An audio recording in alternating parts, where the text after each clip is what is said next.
My name is Lee Keylock. I'm the Vice President of Global Impact for Narrative 4, an organization whose vision is to create a world where every young person leads with compassion.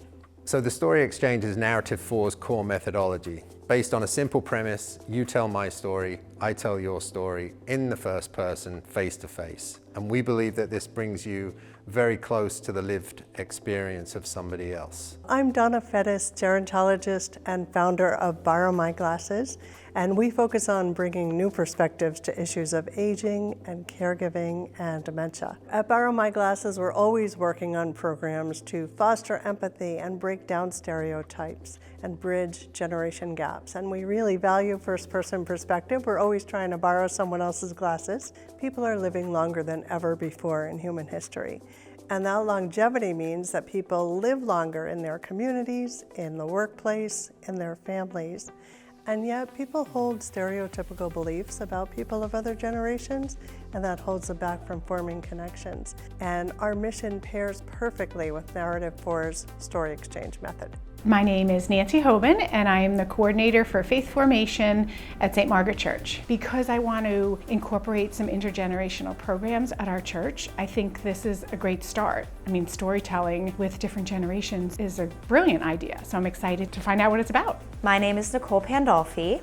I am a doctorate of occupational therapy student at Quinnipiac University in my final year. As an occupational therapist, I definitely intend to concentrate more in the older adult space, and I'm very excited to learn more about interaction skills that I can bring to the table to establish good relationships with my clients. Hi, my name is Aiden Keylock. I'm a third-year college student right now, focusing in pre-med, and I am currently in training to become an EMT. My name is Hafsa Nawaz, and I'm a physician. Most of the times you communicate with the people of your own profession or your own age group. It being intergenerational is gonna change things. I always say I think older people have the best stories. I think that stories allow us to find commonalities in experience. I think outside of grandparents, they really have not experienced establishing a positive relationship with an older adult and benefiting from all of the wisdom and experience that you can learn from people who have been around for 70, 80 plus years. We wanted students, especially those who intend to work in healthcare, and clergy trainees, and people that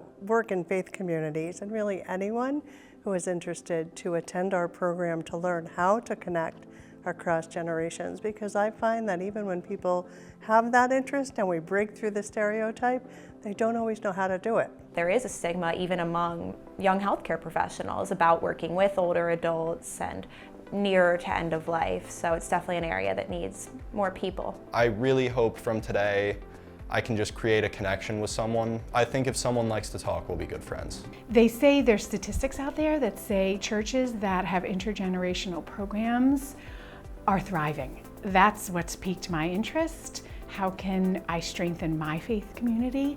And I think by getting these generations together, talking, communicating, it builds bridges and you learn so much from each other, empathy, understanding, so much, both ways. All right, here we go. Here we go. And here we go. Here we go, I'm so excited.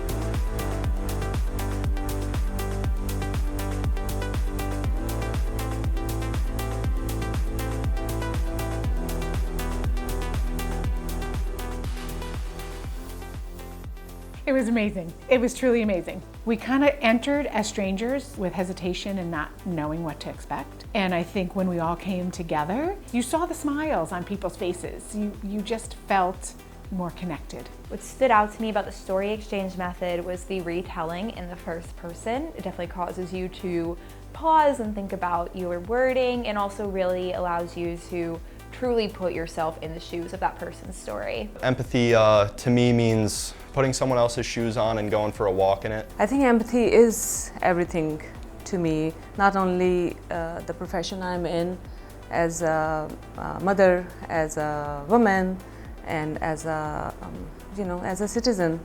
Empathy is the one to me which runs the world and which creates a community. Telling a story is you really see into somebody's soul and their life through a story. What stood out to me about the person I was paired with is how receptive they were to my story in addition to wanting to tell me theirs.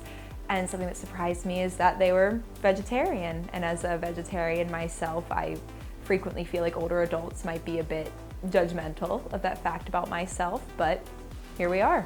I think the thing that surprised me most about my partner's story was how just like honest it was. He really fully explained the story to me. I think the way he went about doing it was just very open. It's hard to find that nowadays, especially with, people being on their phones, people using social media. Just having a complete, real conversation, I think was just absolutely amazing to experience. It felt like all of a sudden we're a family, that we became friends. At the end of the story exchange, I was really full of joy, and it was really palpable in the room. But something that really surprised me was that a lot of the students that were here told stories of sort of transitioning into adulthood, and a lot of the older people were recounting moments of reclaiming agency, like what it's like to move into an assisted living home, what is it like to confront illness. Most of their stories reflected real courage, especially around transition moments. They were sort of the same narrative arc, just on different ends of the spectrum. It's much harder to see someone as a stereotype once you learn something about their life story and their experiences. And then their age becomes irrelevant, and you stop seeing them as a stereotype and you start seeing them as the multi-dimensional individual that they are. And very often you find that you have things in common. Hello, my name is David Hunter. I'm the president and CEO of Mary Wade Home and Chatham Place at Mary Wade. We are thrilled to be partnering with Narrative 4, Borrow My Glasses, and Festival of Arts and Ideas for this event. Each person who calls Mary Wade home brings a lifetime of experiences, wisdom, and memories worth celebrating. Time is a form of wealth. Our residents are rich in time, and they share it generously. At Mary Wade, we help our residents stay connected to one another, to the greater community, and to meaningful relationships that enrich their lives. Thank you to all the participants for this event. I think that this type of event is something that everybody should participate in, not just healthcare professionals, because ageism definitely is very, very prevalent on all sides of the age spectrum, and this is a great way to start to break those things down. In both directions, both generations can learn so much from each other. So I think it's a win-win.